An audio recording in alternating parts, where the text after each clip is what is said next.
시편 9편 1절부터 3절까지 함께 읽습니다. 내가 전심으로 여호와께 감사하오며 주의 모든 기사를 전하리이다. 내가 주를 기뻐하고 즐거워하며 지극히 높으신 주의 이름을 찬송하리니 내 원수들이 물러갈 때에 주의 앞에서 넘어져 망함이니이다. 아멘. 구약과 신약은 한 권의 성경입니다. 그래서 신약에 있는 많은 말씀들의 전제는 구약이 됩니다. 그러므로 구약을 잘 알지 못할 때에 신약의 말씀을 제대로 알기 어려운 것이 아주 많이 있습니다.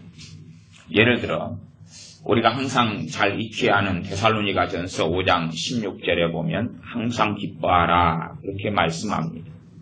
그러면 구약을 잘 알지 못하면 항상 기뻐하라는 것이 우리가 개그 콘서트를 보거나 재미난 일, 또한 재미있는 일, 성공하는 일, 좋은 일 때문에 기뻐하는 걸로 이해를 합니다. 그래서 우리가 기뻐하는 삶을 살아야 되겠다. 그렇게 열심히 기뻐하려고 노력하게 됩니다.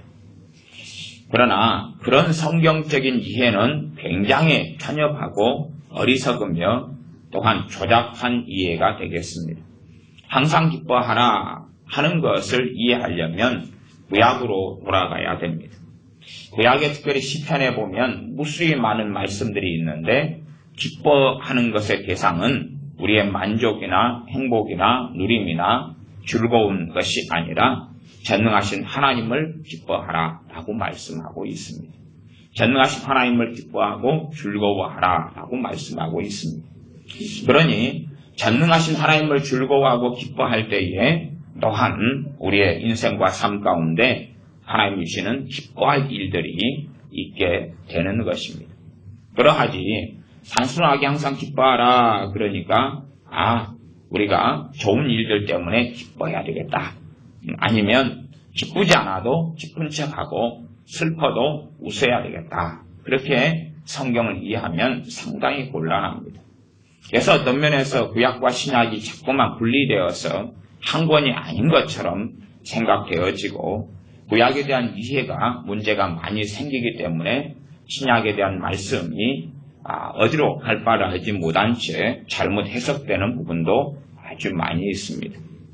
그래서 오늘은 근원적인 말씀들을 우리가 좀 살펴보았으면 좋겠습니다. 가장 근본적인 말씀인데 전능하신 하나님을 기뻐하며 즐거워하라 하는 명령에 대하여 우리가 다시 상고해 보았으면 합니다.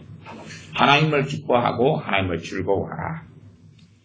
시편 9편을 읽었는데 9편 1절은 내가 전심은 모든 마음을 다해서 여호와께 감사하오며 주의 모든 기사를 전하리이다. 2절 내가 주를 기뻐하고 즐거워하며 지극히 높으신 주의 이름을 찬송하리니. 여호와를 찬양하라 찬송하라. 찬양과 찬송의 전제가 있습니다. 우리는 많이 찬양하고 찬송하지만 찬양의 전제는 뭐냐 그러면 주를 기뻐하고 즐거워하느냐 하는 것입니다. 기뻐하고 즐거워하느냐. 우리가 즐거워하는 것은 많이 경험하셨을 겁니다.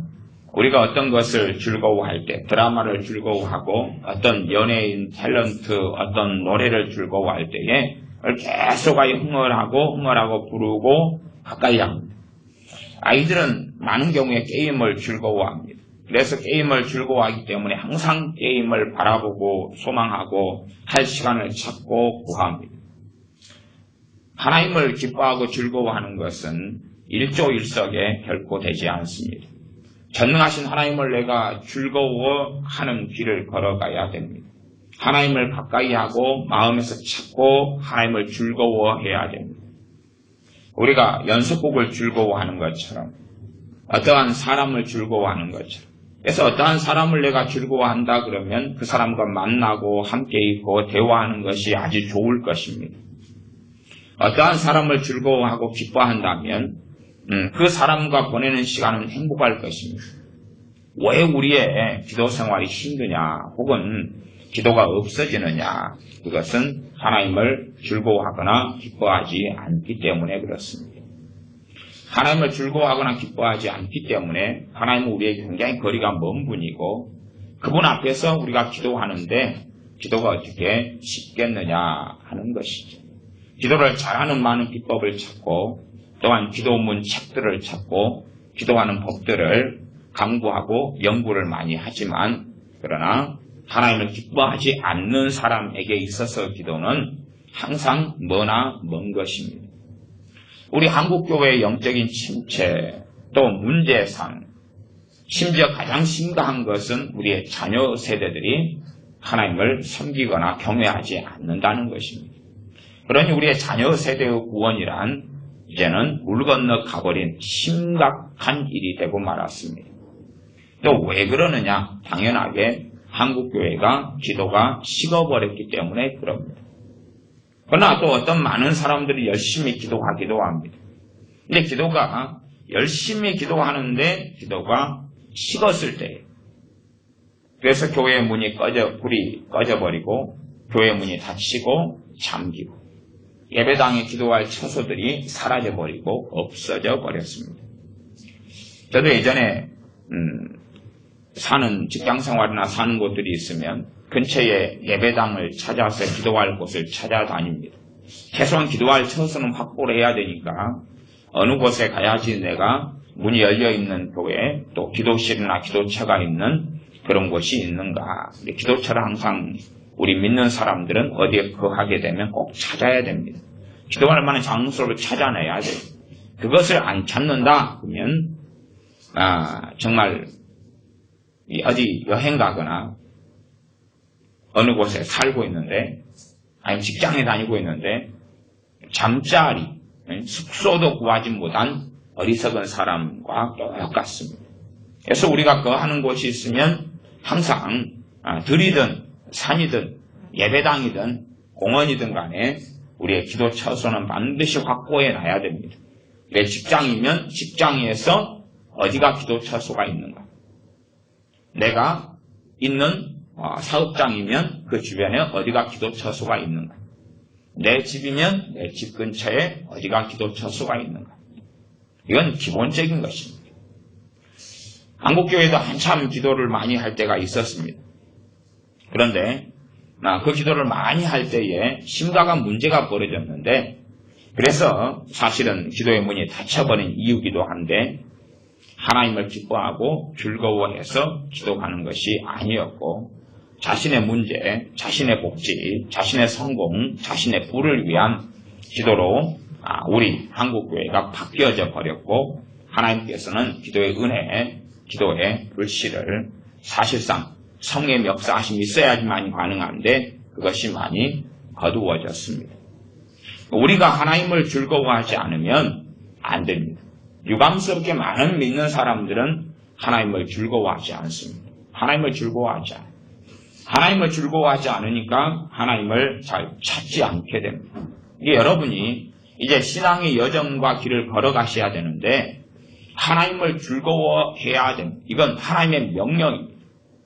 이 성경 66권 가운데 하나님을 즐거워하라는 명령이 얼마나 많이 나온 줄 모릅니다. 그래서 신약으로 가면 구약에 너무나 많이 말씀하셨기 때문에 신약에서는 그 전제를 통하여서 말씀하고 계시는 거예요. 이미 그 정도 기본과 베이스는 갖춰졌을 줄로 알고 그러는 거지. 중학교 가서 덧셈 뺄셈을 배우지 않습니다. 왜냐하면 초등학교 때 지겹도록 했기 때문에 이제는 잘 했을 거라고 생각하고 중학교 과정에 수학을 가르칩니다.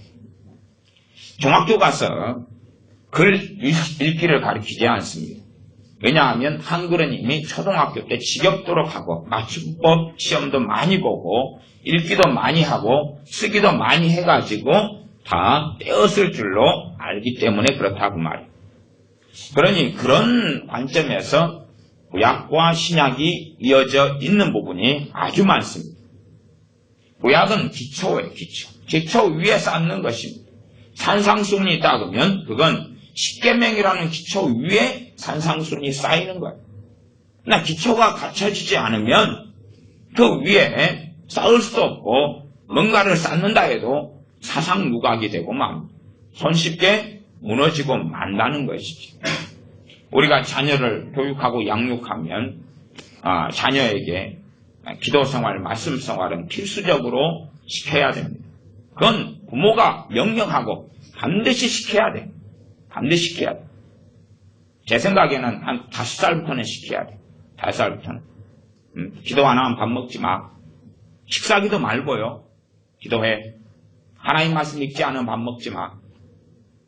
언제까지요? 내 품 안에 자녀가 20살까지 내가 자녀를 데리고 있다 그러면 그까지는 하나님 앞에 해야 될 도리예요. 그리고 이제 여호수아 선지자나 모세처럼 이제 그 다음에는 너가 하나님을 섬기든지 섬기지 않든지 알아서 해. 알아서 해. 이제 나는 너에 대하여 무죄하다. 깨끗하다. 최소한 내 품 안에 있을 때 엄마 아빠의 밥을 먹고 집에 사는 동안에는 공부보다 우선순위는 기도해. 하나님께 기도해. 찬양해. 하나님 말씀을 상고해. 그건 공부보다 중요한 거야. 이빨 닦는 것보다 중요해. 너 게임보다, 너 드라마 보는 것보다 중요해. 최소한 부모 밑에 있을 때, 내 밑에 있을 때는 그렇게 해야 돼. 그 다음에는 부모를 떠나서는 내 마음대로 해. 너가 돈 벌고 직장생활에서 하는 내 마음대로 해. 너가 25살인데 내 품 안에 있어서 내가 하는 밥 먹고 살면 기도해. 그렇지 않으면 나가. 찬양해. 그렇지 않으면 나가. 내가 주는 밥을 30살인데도 먹고 살면 하나님 말씀 읽어. 하나님 말씀 상고해. 안 그러면 나가. 더 이상 살 이유는 없으니까. 그것이 부모가 정당하게 하나님 앞에 사는 거고 그때 하나님께서 그 부모를 긍휼히 여기실 거다. 그 말이.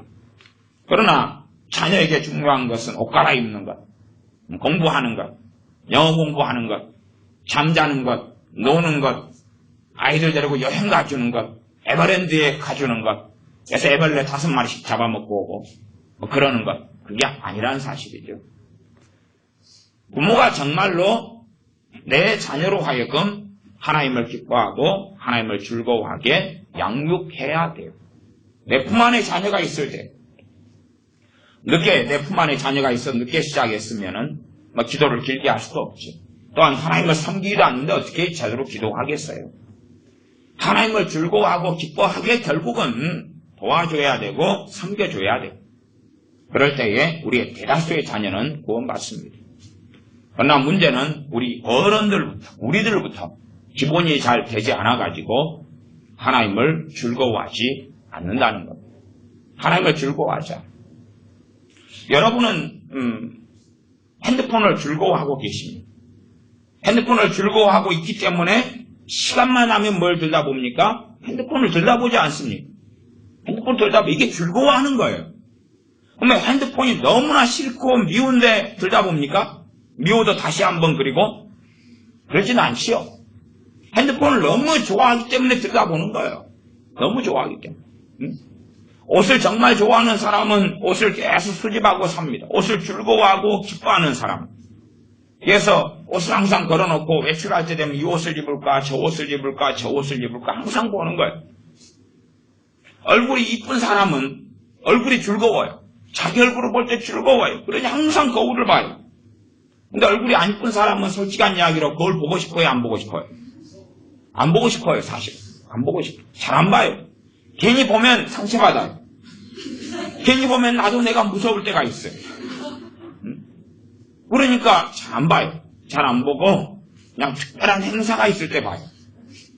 그래서 화장을 해서 좀 가리고 덮고 그렇게 할 때 보지 항상 자주 들여다보진 않아요.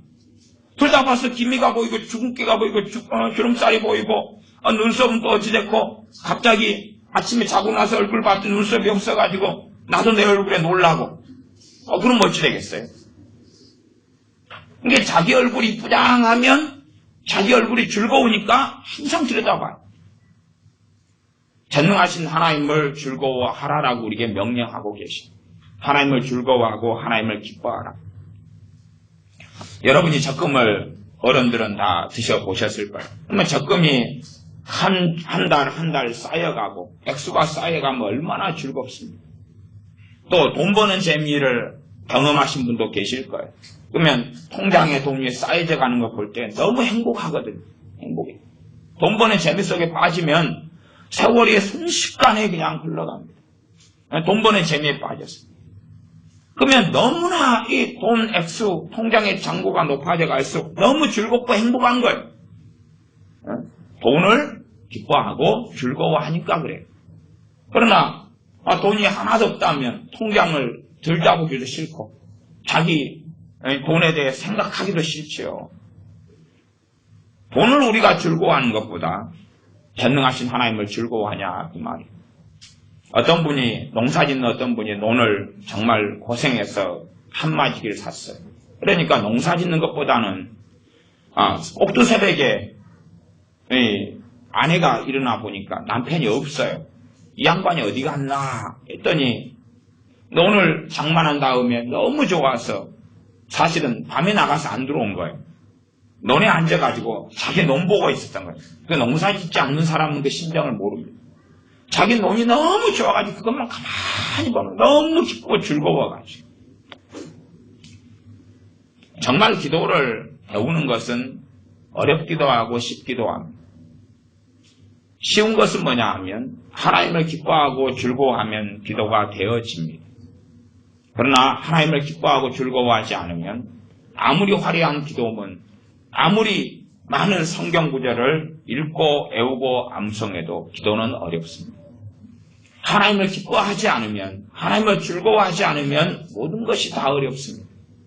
그러니 여러분들은 또 우리는 하나님을 기뻐하는 길을 걸어가야 됩니다. 하나님을 즐거워하는 길을 걸어가야 됩니다. 우리가 어떤 드라마를 첫 회를 봅니다. 근데 첫 회부터 너무 기쁘고 즐거워요. 드라마가. 사실 드라마가 기쁘고 즐거운 것도 있지만 드라마의 주인공들이겠죠. 첫 회부터 너무 기쁘고 즐겁다면 사실은 우리의 기쁨과 즐거움은 그 전부터 있어 온 거예요. 무슨 말이냐 하면 드라마 주인공을 우리가 이미 그 전부터 기뻐하고 즐거워하고 있었기 때문에 그 드라마 첫 회를 봤는데 내가 기뻐하고 즐거워하는 주인공이 나와가지고 연예인이 나와서 나는 그 연예인이 하는 말, 하는 행동, 옷 입는 것, 그 멋진 것, 이쁜 것, 아름다운 것에 취하니까 첫 회부터 즐겁고 기쁜 거예요. 아니까 그 연예인, 아름다운 남자, 아름다운 여자를 아니까. 근데 어쩔 때는 무명의 신인 연예인이 나와서 연기를 해요. 그러면 첫 회는 그렇게 기쁘고 즐겁지 않을 수도 있을 거예요. 그러나 2회, 3회, 4회 가다 보면 이제는 점점점 기뻐지고 즐거워지겠죠. 몰입하기 시작하면. 야, 신인인데 저렇게 어찌 이쁘냐. 신인인데 매력이 너무나 있다. 너무나 즐겁구나. 너무나 기쁘구나. 누가요? 그 연속곡도 그렇고 그 연속곡에 나오는 주인공들이 그렇다고 말이에요. 그러면서 점점 그 드라마를 통하여 그 연예인에게 빠져가지. 그리고 이제 연속곡 끝나니까 너무나 아쉬운 거예요.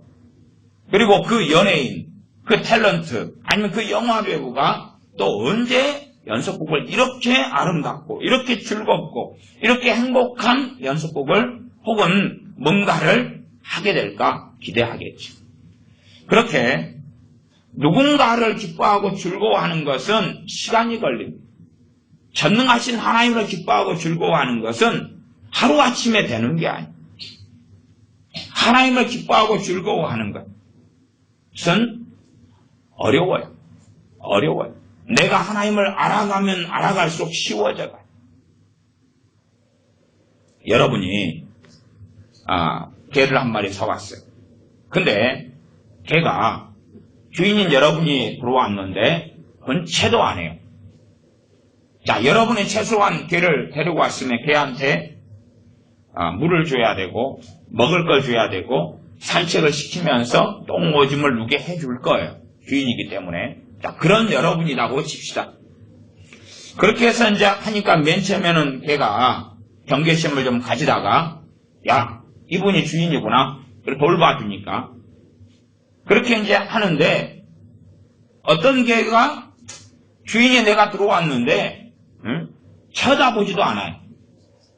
그리고 지가 하는 일에 빠져 있어요. 지가 하는 일에 말하자면 소파 물어뜯기, 인형 물어뜯기, 커튼 잡아당기기, 아니면은 온통 집을 난장판으로 만들기. 그 다음에 주인이 일 갔다가 들어왔는데 먹을 걸 주고 돌봐주고 산책을 시키는데 개가 들여다보지도 않아요. 그러면 당연히 그 개는 냄비에 넣고 삶아야 됩니다. 근데 개가 주인이 오면 발로 차고 때는 학대를 하는데도 꼬리를 흔들면서 교환하고 달라붙어요. 그러면 시간이 흘러가면 주인도 마음이 녹을 거예요. 개를 학대하는 것을 계속은 못해요. 모든 사람은 다 양심이 있기 때문에. 아니 발로 차는데도 얘가 달라붙고 꼬리를 흔들고 발로 차도 달라붙고 꼬리를 흔들고 발로 차도 자기를 즐거워하고 좋아해요. 그러면 결국은 주인은 개한테 마음을 열게 될 수밖에 없죠. 개가 주인을 보고 즐거워하고 기뻐하는 것. 그것이 아마 이 강아지가 살아가는 행복 중에 원천이 되지 않을까 싶습니다.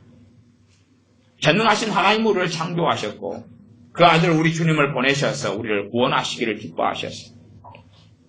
전능하신 하나님께서 우리를 만드신 것, 하나님께서 우리를 빚으신 것, 또한 하나님께서 죄인인 우리를 불쌍히 여기시는 것, 우리에게 복음을 듣게 하시고 그 아들을 십자가에 못 박아 죽게 하신 것,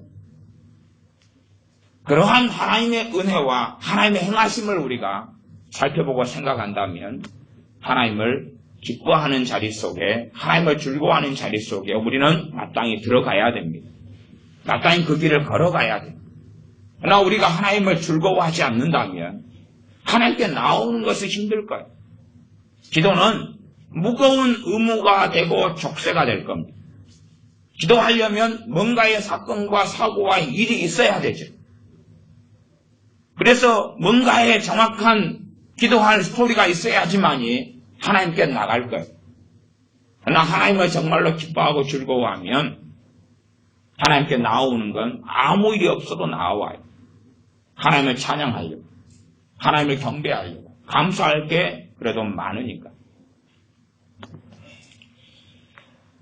어떤 아이가 게임을 좋아한다면, 그걸 게임을 너무 기뻐하고 즐거워한다면 아마 인생의 모든 것을 포기하고라도 게임을 하려고 그럴 거예요.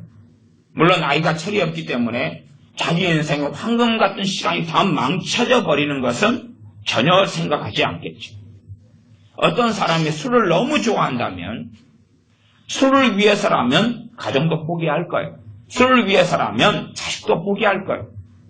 술을 너무 좋아하니까 술 마시는데 모든 것을 총력 동원하죠. 술을 뭐 하니까요? 기뻐하고 즐거워하니까. 우리는 하나님을 기뻐하고 즐거워하는 길을 걸어가야 돼요. 여러분이 하나님께 마음을 열고 하나님을 기뻐하는, 하나님을 즐거워하는 걸음을 걷기 시작하셔야 돼요. 그렇지 않으면 여러분은 기도할 수 없는 사람이 되고 말 것입니다. 그게 제가 한국교회가 기도에서 걸어온 문제라고 말씀드렸습니다. 열심히 찬양하고 열심히 기도하고 금식했는데 하나님을 기뻐하고 즐거워해서 기도한 게 아니라 자신의 복지와 자신의 성공과 자신의 문제를 가지고 나아갔더라 그 말이에요. 그러니 기도의 문을 하나님께서 계속 열어놓으시고 기도의 은혜를 계속 주셨다면 더 못돼진 한국교인들이 됐을 거예요. 그래서 저는 기도의 은혜를 하나님께서 거두셨다라는 걸 압니다. 하나님께서 기도의 은혜를 한국교회에 거두셨어요. 왜냐하면 계속하여 그런 식으로 하나님을 찾는 것은 하나님께서 심각한 범죄가 되기 때문에 그래요. 하나님을 기뻐하고 즐거워하는 가운데 기도하고 그리고 부수적으로 우리의 먹을 것, 일상사 문제는 부수적인 게 돼야 돼요. 심지어는 마태복음 6장으로 한다면 너희는 무엇을 먹을까, 무엇을 마실까, 무엇을 입을까 염려하지 말고 먼저 그의 나라와 그의 의를 구하라. 하나님의 나라와 하나님의 의를 구하라. 그리하면 이 모든 것을 너에게 채우시리라. 이렇게 명백하게 말씀하셨는데 하나님의 나라와 하나님의 의는 구하지 않고 끊임없이 먹고 사는 것, 입는 것, 문제, 사업, 돈, 건강 계속하여 그렇게 나아갔더니 하나님께서 기도의 영으로서 역사하시는 성령의 역사하심을 거두셨다는 사실. 지금은 교회가 크면 클수록 밤이 되면 이 예배당 건물이 도시의 공동화의 주범 중에 하나가 됩니다. 건물은 어마어마하게 큰데 그냥 컴컴하고 시커하다고 말이에요. 아무도 없어요. 아무도 없어요. 아무도 기도하지 않아요. 불이 켜져 있지 않아요. 켜져 있는 예배당은 찾기가 극히 어렵지. 기도 소리가 나오는 밤이 돼도 기도 소리가 나오고 혹은 새벽에라도 새벽 예배를 드리는 새벽 기도를 하는 교회는 대부분의 교회가 합니다만은 그러나 기도 소리를 듣는 것은 극히 어려운 것입니다. 왜냐하면 하나님께서 기도하도록 은혜를 안 주시기 때문에 그렇지. 기도하도록 은혜를 주시면 자기가 기뻐하고 즐거워하는 것을 놓고 기도합니다. 그의 나라와 그의 의를 구하라 그랬는데 부모는 자기가 기뻐하는 대상이 하나님입니까? 자식입니까? 자식이죠. 자식을 기뻐하니까 하나님의 나라를 구하면 하나님을 기뻐해서 하나님을 즐거워해서 하나님의 의는 하나님께서 옳다고 여기시는 것, 하나님께서 원하시는 바른 길, 바른 삶, 그게 의입니다. 그걸 구하지 아니하고 자기가 기뻐하는 걸 구해요.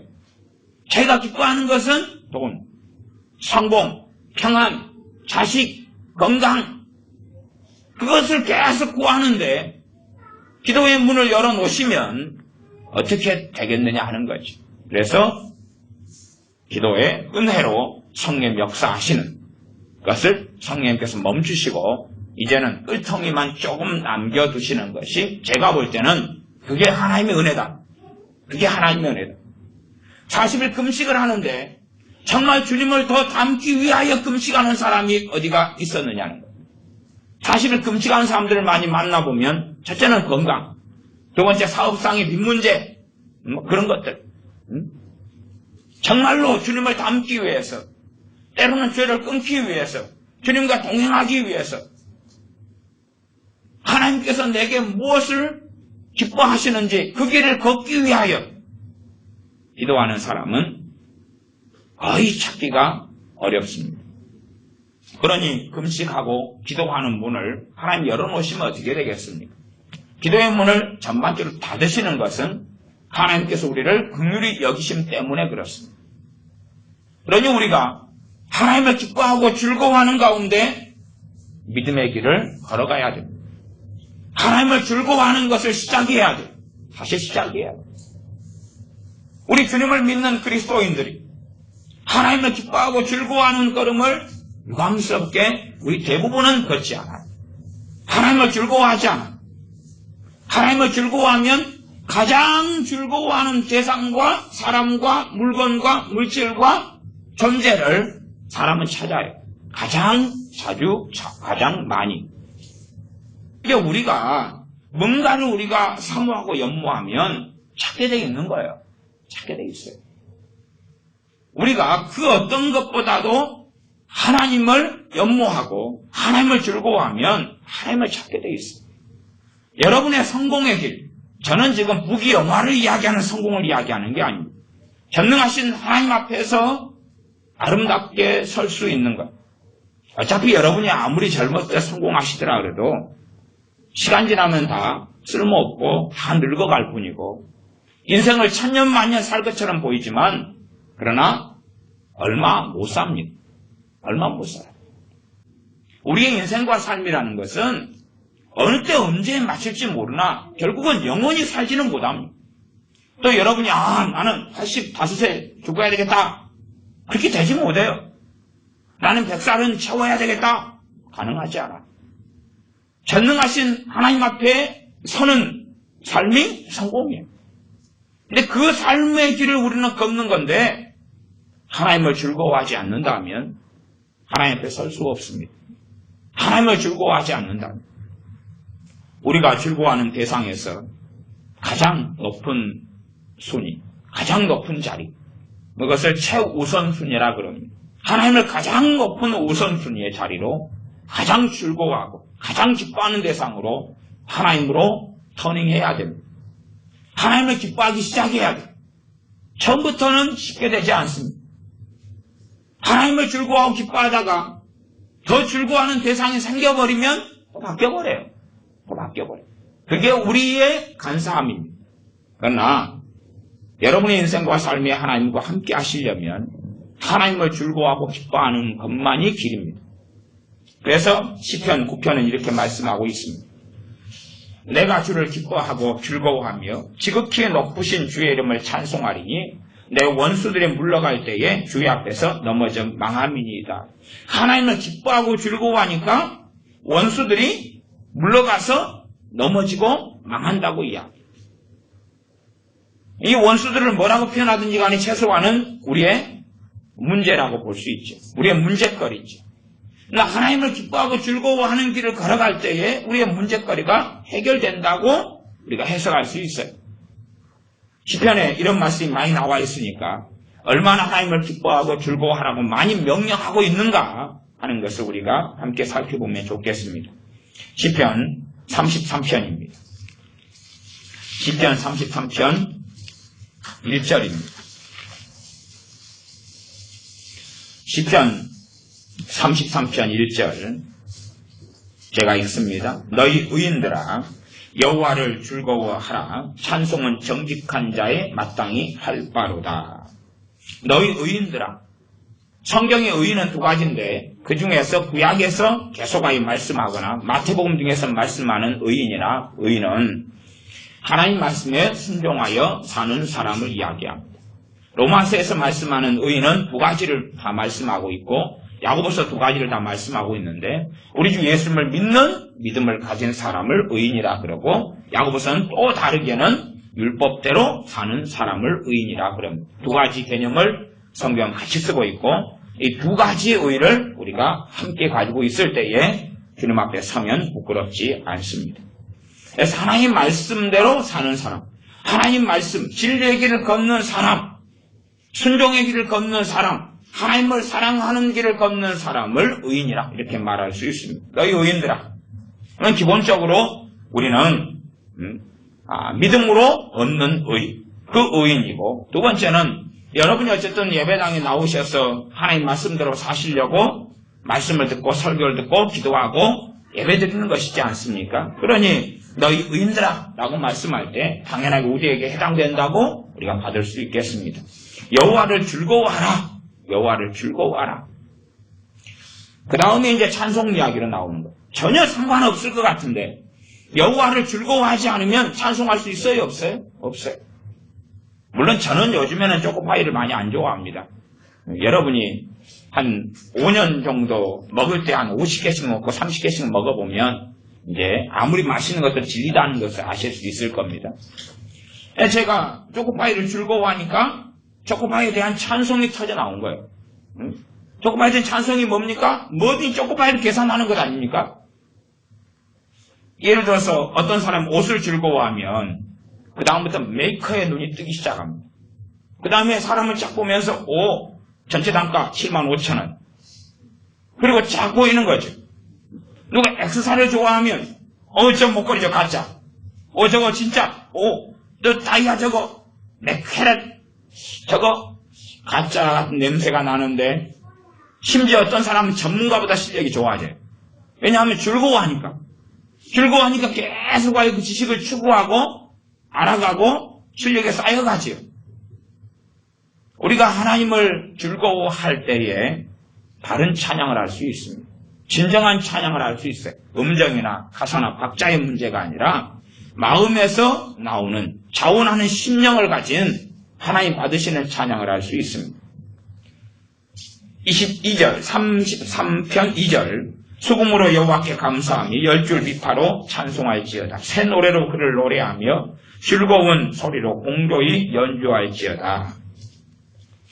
하나님을 즐거워하는 것, 여호와를 즐거워하는 것이 출발입니다.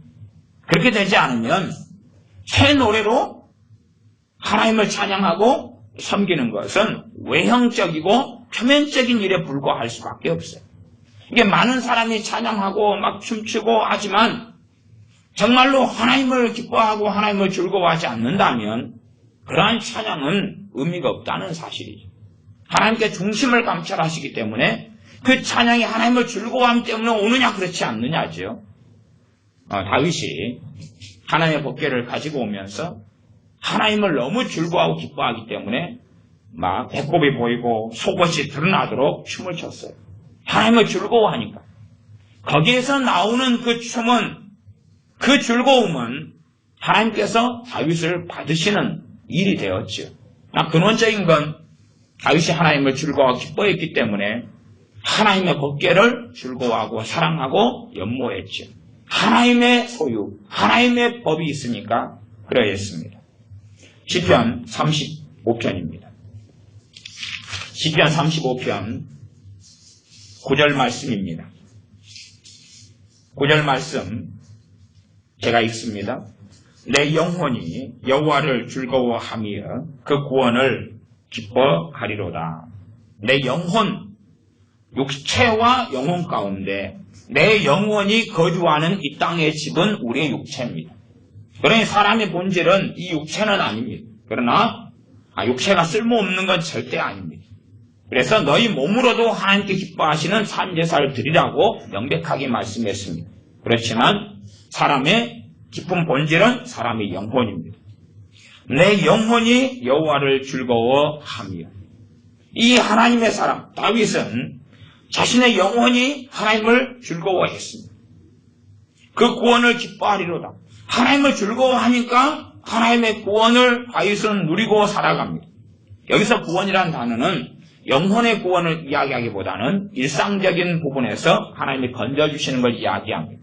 몸의 질병에서 치유해 주시는 걸 구원이라 그러고, 또한 이 적군이 공격해올 때 적군의 공격에서 보호받는 것도 구원이고, 싸움에서 승리하는 것도 구원이고, 문제가 해결되는 것도 구원입니다. 그러한 구원을 다윗은 누리고 경험하고 살아가죠. 그 원천은 하나님을 기뻐하는 것입니다. 하나님을 즐거워하는 것입니다. 그래서 여러분이 나는 정말로 내가 즐거워하는 것이 무엇인가? 내가 기뻐하는 것이 무엇인가? 과연 나는 하나님을 즐거워하고 있는가? 나는 하나님을 기뻐하고 있는가? 우리가 사모하는 것은 그렇게 계속하여 좋아하는 것은, 즐거워하는 것은 나아가게 되는데, 우리 인생에서 가장 큰 가치는 하나님을 즐거워하는 것입니다. 여러분이 적금을 드는 것, 한 달 100만 원씩 들 수 있다고 하면 너무 좋은 일이겠습니다. 그러나 그것보다 가치 있는 것이 하나님을 즐거워하는 것입니다. 여러분이 아무리 좋은 걸 먹고 아무리 좋은 걸 마셔도, 세상적으로 아무리 복기를 누려도, 그러면 그럴수록 여러분 마음에 공허한 부분은 생겨갈 것입니다. 여러분 마음에 허전한 부분은 생겨갈 것입니다. 여러분이 아무리 멋진 남편, 멋진 아내하고 살면서 행복을 누리는 것처럼 보여도 한편의 공허함은 반드시 있을 겁니다. 하루 내내 너무나 여러분을 찾는 사람이 많아서 즐겁고 행복하고 좋다 할지라도 정말로 여러분 안에 공허함은 반드시 있을 거예요. 왜냐하면 사람의 존재는 이 사람의 안에 하나님 자리가 있거든요. 여러분 안에는 하나님 자리가 있어요. 하나님 자리가. 하나님만이 나와 함께 계심으로 내가 만족하고 기뻐하고 즐거워할 하나님의 자리가 있어요. 그 자리가 채워지지 않으면 아무리 좋은 걸 먹고 아무리 좋은 걸 마셔도 공허해요. 그런 부분이 존재해요. 잠깐은 내가 멋진 남자하고 아가씨로서 데이트를 할 때는 행복하고 즐겁고 좋지만 헤어지고 난 다음에는 공허해요. 그러나 그 공허함을 아가씨는 어떻게 느낄 수 있냐 그러면 그 남자하고 헤어졌기 때문에 공허하다고 느껴요. 아니요. 그건 하나님 자리 때문에 그래요. 하나님을 즐거워하지 않기 때문에 하나님과 함께 할 수 없고 하나님으로 채워지지 않기 때문에 느끼는 공허함이에요. 착각을 하고 있는 거죠. 그래서 저 남자하고 함께 살아야지만이 이 공허함이 메꿔지겠다 하고 결혼하지요. 그러나 결혼하고 사는데도 이게 채워지지 않는 부분이 있어버려요. 여러분이 하루를 정말로 행복하게 하루를 한번 지내보세요. 그 다음에 여러분이 조용한 시간이 돼서 정말 여러분이 너무 만족하고 너무 행복하고 너무 부족함이 없는가라고 살펴보세요. 그러면 명백하게 채워지지 않는 부분이 있다는 것을 발견할 거예요. 그러나 덜 먹고 덜 마시고 때로는 아무도 나를 알아주지 않아도 하나님을 즐거워하면서 하나님께 머무르고 있으면 그 다음에 평안한 시간에 나를 돌아보면 어디에도 부족함이 없다는 것을 발견할 거예요. 내가 행복하다는 것을 발견할 거예요. 그러나 실제로 육체적인 행복, 좋은 사람과 함께 지내고 결혼하고 살고 잘 먹고 월급이 잘 나오고 좋은 구경을 하고 바쁠 때는 몰라요. 바쁠 때는 몰라요. 여러분이 자주 생활하시는 가운데 멈추셔야 돼요. 자주 멈춰보세요. 5분, 10분 스톱을 해보세요. 여러분이 분주하고 바쁠 때는 여러분 안에 이 하나님으로 채워져야 될 부분을 잘 못 만나요. 이게 사람들은 하나님으로 채워져야 할 부분을 만난 다음에 그런 다음에 이 부분이 가만히 있으면 더 드러나거든요. 멈춰 있어서 내가 지금 외로운 것 같아 이렇게 느낄 수가 있어요. 외로운 것 같아, 허전해, 혹은 허무해, 내 인생의 가치는 뭔가. 증상은 갱년기 증상처럼, 아니 사실은 그런 갱년기는요 갱년기 나이 때 생기는 게 아니라 10살짜리한테도 생깁니다. 그래서 10살짜리가 그걸 채우려고 뭐합니까? 게임으로 가는 거예요. 왜? 할 때는 그것으로 인한 공허함과 허전함으로 인한 고통이 없으니까, 만족함이 있으니까 그래요. 하나님께서는 아이 때부터 하나님의 자리를 느끼게 하십니다. 하나님의 자리를 경험하게 하세요. 문제는 부모는 자녀에게 하나님을 섬기는 걸 가르쳐 놓을 때에 그 하나님의 자리로 세상 것을 안 채웁니다. 그러나 하나님의 자리로 세상 걸 대체할 수 있어요. 다른 것을 집어넣을 수 있어요. 그럼 그것을 열심히 활동하는 가운데서는 못 느껴요. 그러나 멈추면 느껴요. 딱 스톱했어요. 그러면 다시 이제 부족함과 공허함이 생겨요. 어느 목표가 있잖아요. 내가 어느 목표를 달성하면 나는 행복할 거야. 돈을 얼마 모으면 집을 한 채 사면 행복할 거야. 그리고 집으로 채우려고 할 때는 잠깐 행복을 느껴요. 왜냐하면 집을 10년에 적금을 넣어서 돈을 마련해 가는 한 8년차, 9년차가 되면 얼마나 기대감 있고 행복이 있을 거예요. 그 집을 사모하고 연모하니까 막상 10년이 돼가지고 집을 장만하고 산 다음에는 이제 소유하게 되었어요. 그런데 8년차, 9년차 집을 사기 위해 돈을 모을 때보다 덜 행복할 때가 훨씬 더 많아요. 이제 가지게 되었으니까 실체와 만나게 되거든요. 정말로 그 비워졌던 부분, 채워지지 않았던 부분이 다시 드러나게 되어져. 그리고 도대체 이걸 어떻게 할 것인가? 그래서 그걸 다시 채우려고 이제 어떤 사람은 여행을 다녀요. 여행을 갈 때는 잊어먹어요. 거기에 빠져 있으니까. 여행 갔다 돌아오면 다시 나타나요. 그걸 채우려고 사람을 만나요. 그리고 술을 마시고 재밌게 보내기도 하고 놀다가 와요. 그냥 놀다가 술이 취할 때는 몰라요. 술 취할 때는 정신이 없으니까. 맨정신으로 들어올 때 되면 하나님의 자리가 드러나요. 하나님의 자리다. 우리 주님을 믿는 사람들, 신앙생활 하는 사람들이 유감스럽게 세상 사람과 별 차이가 없게 사는 사람이 정말 많아요. 저는 삶이나 행위를 이야기하는 게 아닙니다. 우리의 차이는 기껏해야 주일날 예배 정도 드리는 것. 그 정도의 차이에 불과하지, 세상 사람이 내 공허한 자리를 채우려는 방식은 똑같이 한다 그 말이에요. 똑같이 옷을 열심히 쇼핑하고 다니고 채워야 되니까. 그리고 자녀를 열심히 채우고, 아니면 뭔가를 소유하는 것으로 열심히 채우고, 구경하고 관광하고 누리는 걸 열심히 채우고, 그 다음에 환경이 안 돼서 돈이 안 돼서 그걸로 못 채운 사람은 불행하고 안 믿는 사람이 세계여행 아니면 관광여행 아니면 뭔가를 가지는 것으로 못 채워서 불행한 것은 이해가 된다 그 말이에요. 그러나 주님의 사람이 세상 사람과 똑같이 뭔가를 소유하고 가지고 여행하는 걸로 못 채워서 불행을 느낀다면 저는 그 사람은 심각한 문제 속에 들어가고 말았다 라고 말할 수밖에 없습니다. 주님의 사람들은 주님으로 채워야 돼요. 채울 수 있는데 왜 채우지 않냐 그 말. 주님을 즐거워하면 전능하신 아버지 하나님을 즐거워하면 아버지 하나님을 기뻐하기 시작하면 초가 삼간에 살아도 하나님의 나라를 누리고 갈 수 있다는 이야기입니다. 심령이 가난한 자는 천국이 저희 것입니다. 심령이 가난한 자가 어떤 자입니까? 하나님으로 채우기를 원하는 사람. 세상의 것으로 채우기를 원치 않기 때문에 먹고 마시고 입는 것을 채우는 게 아니라 하나님을 기뻐하고 즐거워함으로 채우기를 원하는 사람이 심령이 가난한 사람. 그 사람이 누리는 게 천국이에요. 죽은 다음에 가는 천국 이전에 이 땅에서 하나님과 함께하는 삶을 사는 거예요. 그러니 우리의 많은 문제점은 하나님을 즐거워하지 않는다는 사실, 하나님을 기뻐하지 않는다는 사실.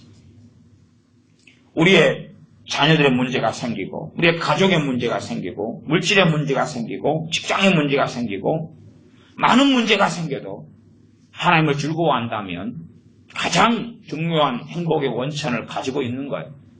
심지어는 우리가 죄로 인하여 많이 넘어지고 쓰러지고 넘어지고 쓰러져요. 그래서 이렇게 죄를 많이 짓는데 어떻게 하나님께 가까이 나아갈 수 있을까? 그 죄를 승리하고 이기고 넘어서고 거룩한 길을 걸어가는 비결도 주님을 기뻐하고 즐거워하는 데 있어요. 우리는 거꾸로 바르고 똑바른 삶을 산 다음에 그 다음에 하나님을 기뻐하고 즐거워하려고 그래요. 아니요. 죄를 승리하고 이기는 능력은 주님으로부터 아버지께로부터 오는데 아버지 하나님을 우리 주님을 또한 성령 하나님을 기뻐하고 즐거워하는 데서 그 능력의 원천이 있어요. 무슨 신비 체험을 하고 은사를 받고 하나님의 임재가 나타나고 그런 게 아니에요. 하나님의 임재가 좀 나타나고 경험한다 해도 실제로 경험한 사람들은 알 거예요. 오늘 하나님의 임재를 경험했어요. 그러나 내일 되면 아무것도 없다는 사실. 모레 돼서 아무것도 없다는 사실. 예를 들어 시내산 앞에서 70명의 장로님들이 또 아론 같은 사람들이 하나님의 임재 속에서 먹고 마시고 잔치했어요. 그러나 아론이나 70 장로들은 변했어요? 안 변했어요? 안 변했어요. 그 임재를 경험해도 임재 때문에 하나님 임재 때문에 변하는 게 아니라는 사실이에요. 가인과 아벨 가운데 가인에게 하나님의 임재가 있었어요. 가인은 동생을 시기하고 질투하고 죽여버리고 싶었어요. 가인에게 하나님의 임재가 나타났어요. 그래서 하나님께서 말씀하셨어요. 죄의 소욕은 너에게 있으나 너는 죄를 다스려라. 그러나 가인은 동생을 죽이고자 했고 결국은 실행에 옮겼어요. 그리고 다시 하나님의 임재가 있었어요. 그리고 하나님께서 임재 가운데 말씀하셨어요. 너 동생이 어디 있느냐? 내기가 터졌어요? 아니죠. 내가 동생을 지키는 자니까 그랬어요. 요즘에는 사람들이 하나님 임재를 너무 좋아해요. 그러나 그건 어리석은 것이에요. 하나님 임재의 문제가 아니라 내가 하나님을 기뻐하고 즐거워할 때 그때의 변화의 능력을 주님으로부터 받을 수 있다는 사실이에요. 하나님을 기뻐하고 즐거워하는 것이 우리의 힘이 되고 우리의 능력이 돼요. 그러나 어리석은 사람들은 어떤 신비적인 은사를 원해. 또한 하나님의 임재가 나타나면 그것이 이루어질 걸로 생각해요. 아니요. 하나님의 명령은 하나님을 즐거워하라, 하나님을 기뻐하라라고 계속 명령하고 있습니다. 시편 37편입니다. 시편 37편 4절입니다. 시편 37편 4절 제가 읽습니다. 또 여호와를 기뻐하라. 저가 내 마음의 소원을 이루어 주시리로다. 먼저 그의 나라와 그의 의를 구하라. 그리하면 이 모든 것을 너에게 더하시리라. 정말로요? 정말로 주님의 사람이 먼저 하나님의 나라와 하나님의 의를 구하는 것은 이유가 있습니다. 그것은 하나님의 나라와 하나님의 의가 그 믿는 사람의 최상의 소원이기 때문에 그렇습니다. 먹고 입고 마시는 것이 최상의 소원이 된다면 하나님의 나라와 하나님의 의를 구하는 기도를 해도 유감스럽게 응답받지 못합니다. 하나님의 나라와 하나님의 의를 먼저 구하라는 것은 하나님의 나라와 하나님의 의가 우리의 마음 가운데 가장 중요한 소원이 되어서 구하라는 이야기지.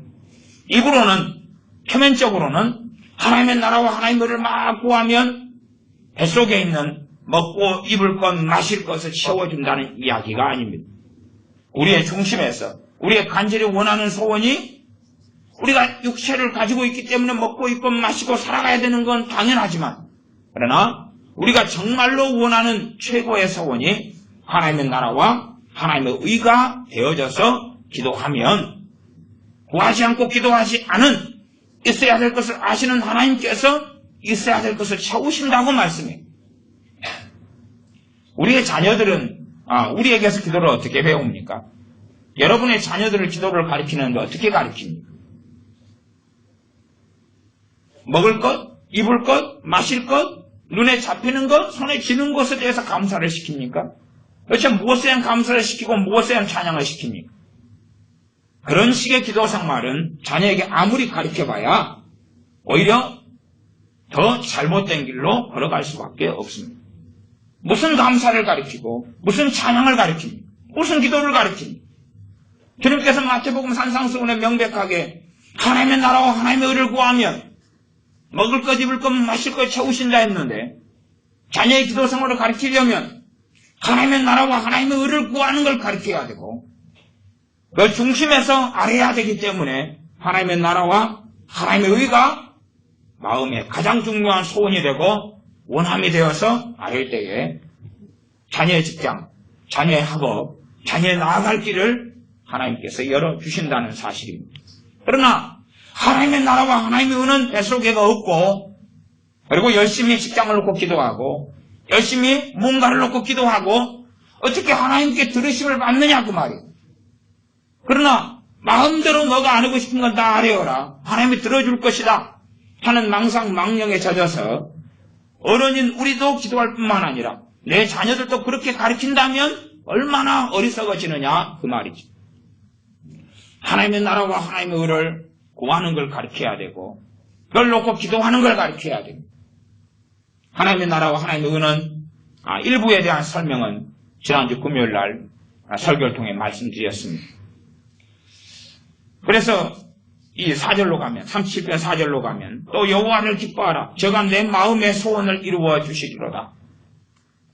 하나님의 의 가운데 하나님의 나라 가운데 하나는 하나님의 뜻은 너희의 거룩함이니라 그랬습니다. 그러면 우리가 정말로 원하는 것이 우리가 거룩해지는 거다.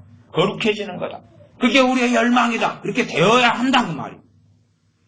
거룩함이 하나님의 나라가 이루어지는 것. 거룩함이 그게 하나님의 뜻, 하나님이 기뻐하시는 의예요. 그 하나님의 나라와 하나님의 의 가운데 하나를 제가 예제로 들어 이야기한다면 그렇다 그 말이에요. 그러면 자녀들이 정말로 거룩하게 되기를 원한다고 마음에서 정말로 그게 피자보다 치킨보다 먹고 마시는 것보다 공부보다 수학 공부 영어 잘하는 것보다 유학 가는 것보다 세계 여행하고 유럽 여행하는 것보다 더 중요한 것이 된다면 하나님께서 그 자녀의 인생과 삶에 길을 열어주신다는 사실입니다.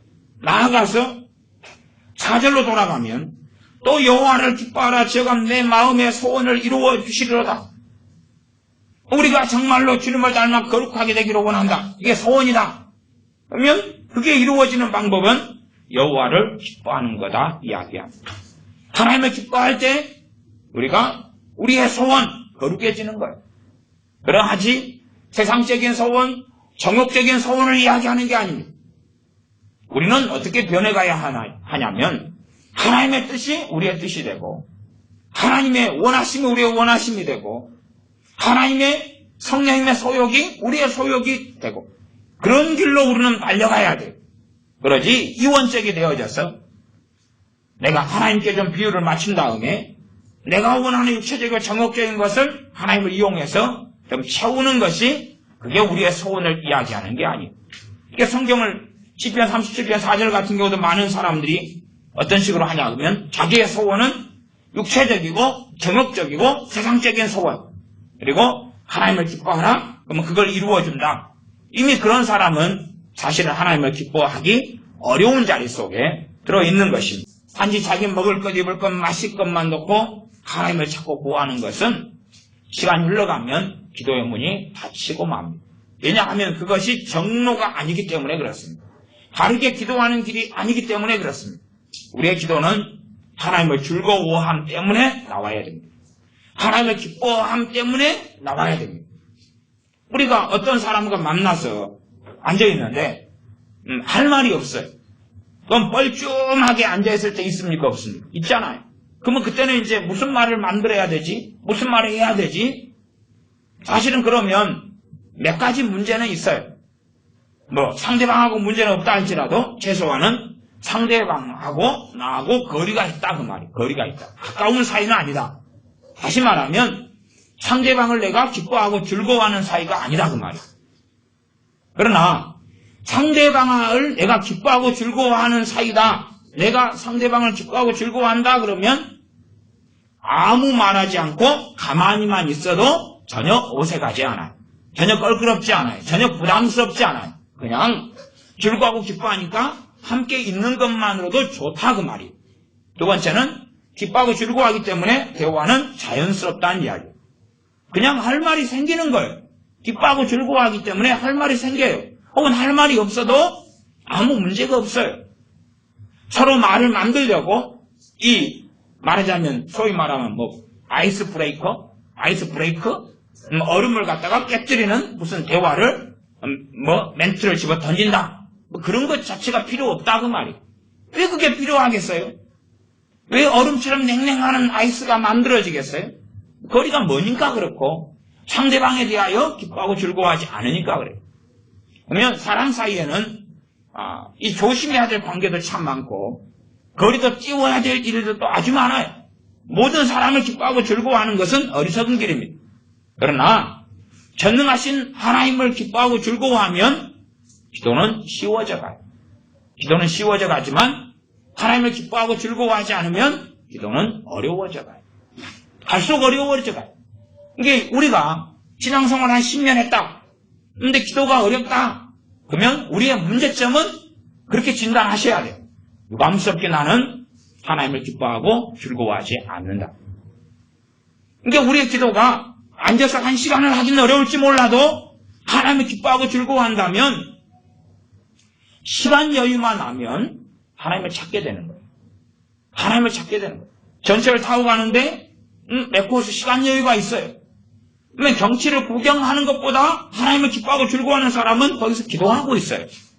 그 짧은 몇 분 사이에 화장실에 앉아있는 시간에 크게 힘을 쓰지 않아도 문제가 잘 해결되시는 분들은 거기서 하나님을 즐거워하는 사람은 하나님을 찾고 있어요.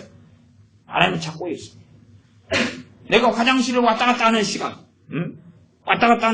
그 짧은 1분, 2분, 아니면 5분 그 시간에 여유가 있게 되면 하나님을 찾고 즐거워하는 사람은 기도하게 되어 있습니다. 설거지하는 시간 10여 분, 20분 하나님을 즐거워하는 사람은 그때 기도하게 되어져요. 기도하려고 애쓰지 않아도 힘쓰지 않아도 자녀를 즐거워하고 기뻐하는 사람은 때나 되면 자녀하고 좋은 관계고 자녀가 문제가 없다면 자주 전화하고 통화하고 이야기하려고 그럴 거예요. 기뻐하고 즐거워하니까. 하나님을 기뻐하고 즐거워하는 사람에게 기도의 문이 정상적으로 열리는 것이에요. 그러나 10년 지나도 기도할 줄 모릅니다. 그런 사람은 하나님을 기뻐하고 즐거워하지 않다는 것을 저는 거꾸로 말씀드릴 수밖에 없어요. 신앙생활이 흘러가도 진전이 없는 거예요. 왜요? 가장 근원이 하나님을 기뻐하느냐 즐거워하느냐. 전능하신 하나님께서 우리를 자녀 삼으셨어요. 우리를 창조하셨어요. 그 아들을 우리의 죄를 위하여 십자가에 못 박아 죽이셨어요. 그리고 우리의 진노를 거둬가셨어요. 우리를 위해서 영원한 아버지의 나라를 예비하셨어요. 그 이름을 우리에게 주셨어요. 우리에게 성령님을 주셨어요. 그래서 우리를 도와서 이 땅을 살아나가면서 주님을 떠나지 않고 아버지의 나라에 영원히 들어오게 하시려고 보증으로 성령님을 우리에게 주셨어요. 성령님이 아니면 우리는 너무나 쉽게 세상으로 가버리고 주님을 벗어나는 사람들이기 때문에 성령님을 보내셔서 우리를 지키게 하시려고, 우리를 보호하시고 신앙생활을 돕고 기도를 돕고 하나님을 섬기는 걸 돕고 죄와 싸우는 걸 돕게 하시려고 성령님을 보내셨어요. 그러면 우리가 하나님을 기뻐할 이유는 정말로 많이 있어요. 하나님을 즐거워할 이유는 정말로 많이 있어요. 그래서 하나님을, 우리 주님을 기뻐하고 즐거워하는 것, 나아가서 하나님의 말씀을 기뻐하고 즐거워하는 것 가운데 여러분이 나가셔야지 여러분의 기도의 문은 쉽게 열려갑니다. 최소한은 하나님을 기뻐하고 즐거워하는 게 제가 볼 때 출발점이에요. 하나님을 기뻐하고 즐거워하고 좀 나아가면 하나님 말씀에 은혜를 주실 거고, 말씀 은혜를 받다 보면 하나님 말씀을 즐거워하고 사랑하게 되어질 거라, 그 말입니다. 여러분이 즐거워하는 것이 기뻐하는 게 많이 있는데 그 가운데 최상의 것으로 하나님을 기뻐하고 즐거워하는 그것으로 우리의 삶에 채워야 됩니다. 기도하겠습니다. 우리가 다른 어떤 것들을 기뻐하고 즐거워하고 또한 많은 사람, 내 자녀, 내 부모, 형제, 내 아내, 남편, 내 전토, 전답을 즐거워하고 기뻐하고 살아오지만 전능하신 아버지 하나님을 즐거워하지 않고 기뻐하지 않고 살아왔습니다.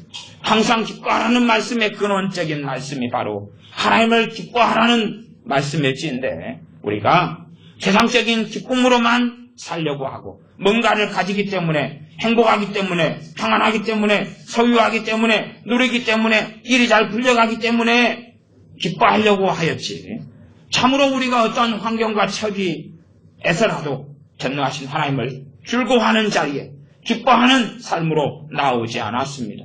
이 어리석음을 고백하며 회개하오니 이제는 하나님을 기뻐하며 하나님을 즐거워하는 걸음을 걷게 하여 주시옵소서. 그리하여 우리의 공경과 환난 중에 승리하며 하나님을 즐거워하고 하나님을 기뻐하기 때문에 우리의 기도의 문이 열리고 또한 기도의 능력이 있는 그러한 우리가 되게 하여 주시옵소서. 나아가 하나님의 말씀을 기뻐하고 즐거워하여서 말씀을 통하여 예비하신 복과 은혜와 말씀의 권능과 능력을 누리게 하여 주시옵소서. 말씀을 통하여 우리가 주님을 닮아가며 변화되는 것을 보게 하여 주시옵소서. 우리 주 예수님의 이름으로 기도하옵나이다. 아멘.